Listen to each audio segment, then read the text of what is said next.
Steve Russell, the inventor, shows a new generation how his original space war is won.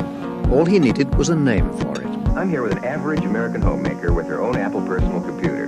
Well, this is what you've been asking me for over the last few months. The Atari video game.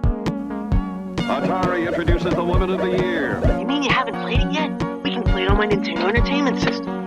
Super Mario Land and the mind-fighting game for Game Boy.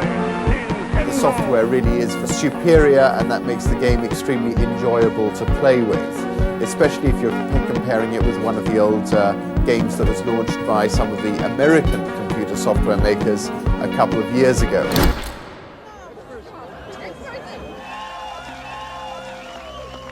It's 1989.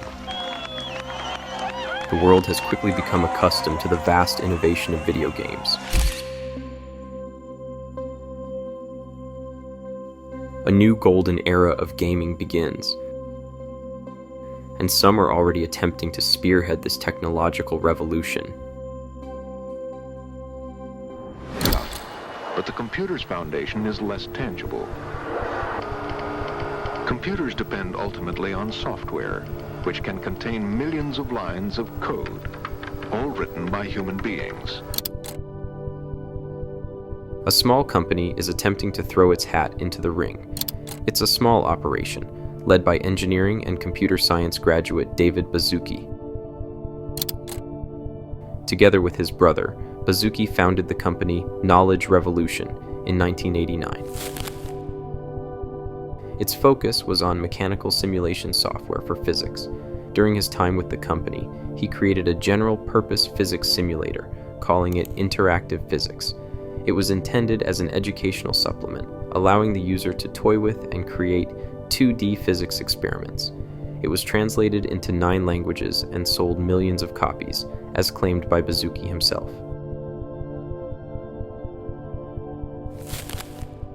Soon after, Knowledge Revolution released a 3D simulator called Working Model.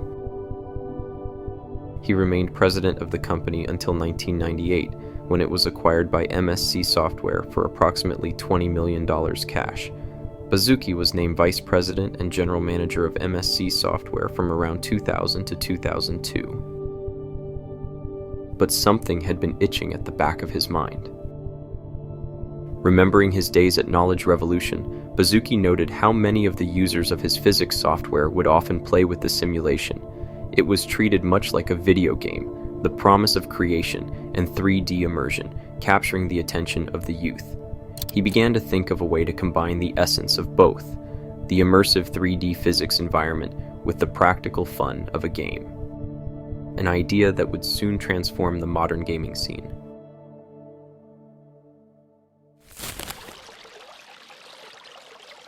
It's now 2003.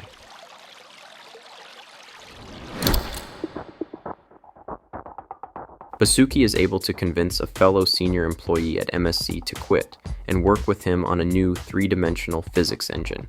The man named Eric Castle agrees. Early versions of the game found 2 domains being considered for it, GoBlocks and Dynablocks. The game was in steady early development at this point, but it received a name change in 2004 when the Roblox domain was purchased. On March 23rd, Roblox Corporation was founded. David Baszucki becomes part of its board of directors. Around May of that year, Roblox user sign-up was introduced. Its first ever user, sorted under ID 1, was Baszucki himself. Eric Castle's account and admin accounts are created soon after. In June, Roblox forums were created. A month after, on July 31st, Roblox was officially open to the public. It was still in its beta testing stage, though much of its groundwork was already added. In 2005, Roblox managed to raise around $560,000 through early-stage venture capital. Soon after, the first known model, a bulldozer, is created. The earliest known 2005 game, Dangerous Driver version 9, is made available for select playtesters. Roblox's website receives a full remodel, as the Roblox patent claim is filed and eventually published in May. At around the same time, the first official Roblox accounts were created: John Doe and Jane Doe. As Roblox received yet another site overhaul, illustrator Mike Rayhawk, known for his work on LEGO games, was brought on to create concept art for the avatars. The site was finally made available to the general public on March 10, 2006, though it did not see an official release until September 1st of that same year. Its release marking the beginning of one of the largest, and soon to be most controversial games to ever have graced the internet.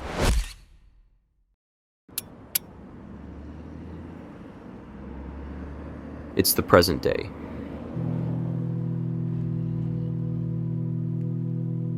Two decades have passed since Roblox first went online, and in that time, it's managed to carve out a legacy for itself. In recent months, Roblox has seen unprecedented concurrent player count growth, thanks to popular emerging games like Dead Rails and Grow a Garden. So much so that its server infrastructure is constantly needing to be updated and reworked to accommodate the influx of players. And this is but one building block on the mountain of success Roblox has experienced since its inception. And it all starts here, in 2007.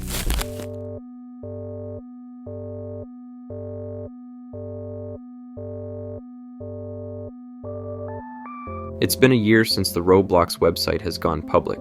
It's not an overnight success, but it's certainly garnered enough of an audience to warrant monetization. Around this time, two digital currencies were introduced, Robux and Tix. Tix, short for tickets, were essentially the free-to-play equivalent of Robux. They could be earned through various activities, such as daily logins, and were often used for marketplace purchases and conversion to Robux.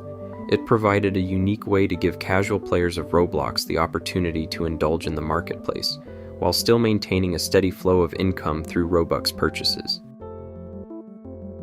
With this, the player count began to soar, and in 2011, Roblox Corporation secured a $4 million investment from venture capital firms.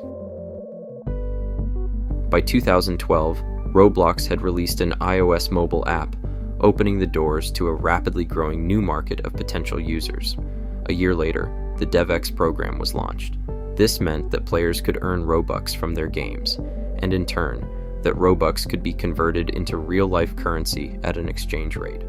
At the end of 2019, Roblox found itself with a growing stream of players.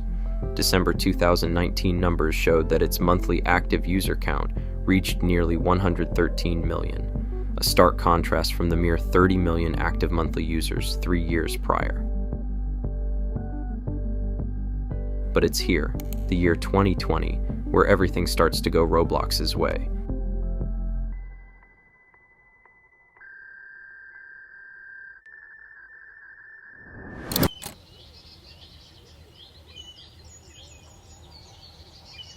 The streets are empty. With a lockdown in full effect for nearly every single known country on Earth, billions were left inside their homes, many of whom were children and teens, their days at school relegated to laptop screens. At this point, Roblox saw unprecedented growth in terms of its player count. By the start of January 2021, Roblox had reported a monthly active player count of around 200 million, a nearly 80 million rise in players from the year before. And it was then and there, on March 10, 2021, that Roblox was finally listed on the New York Stock Exchange. Instead of an IPO, an initial public offering, Roblox Corporation opted for a direct listing, with an initial valuation of about $42 billion. This managed to raise about $1 billion in proceeds and gave Roblox substantial market capitalization. And now, in 2025, Roblox sits as a titan in its industry. Constant innovations are being marketed and introduced as the company attempts to build on the foundations of its own success. But all is not well under the surface. For every success Roblox experiences, there's always a little asterisk at the end, denoting that the foundation Roblox stands on isn't as sturdy as it makes it out to be, and that below a certain point, you can catch glimpses of what they try to hide. To fully understand this, however, you have to go back to the beginning again. 2007.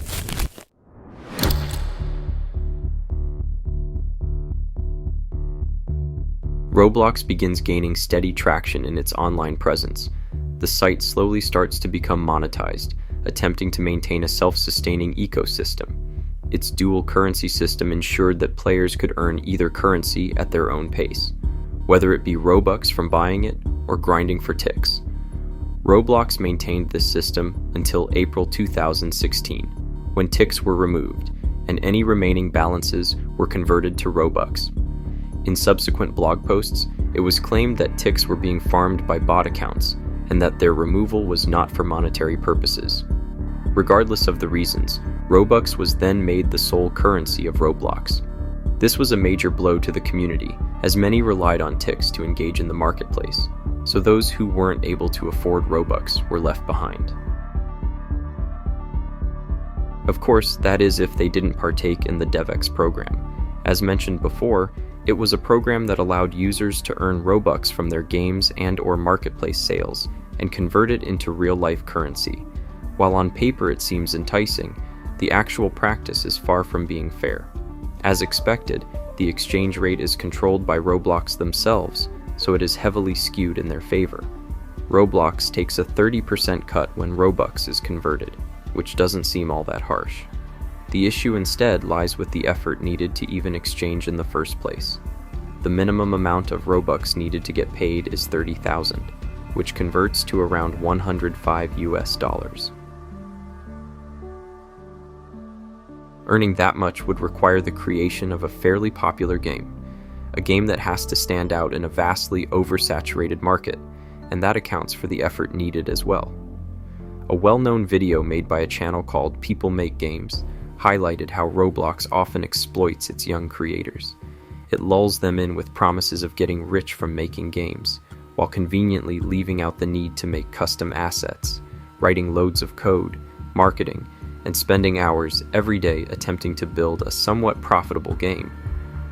This model makes it so that users are no longer making passion projects for others to enjoy, but rather endless streams of slop, made only to squeeze out as much revenue as possible.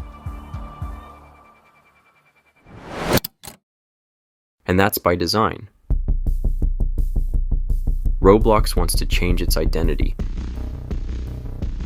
to transform the company and uproot its fundamentals.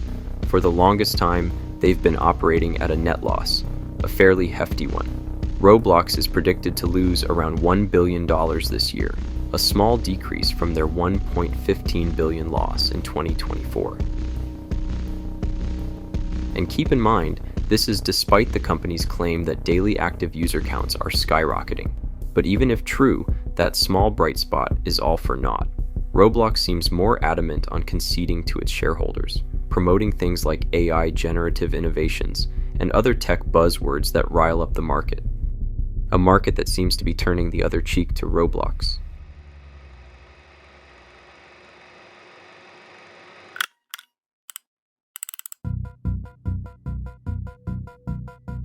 With all this, the company seems to be losing its core identity. Though, if you ask David Baszucki, that's what he wants.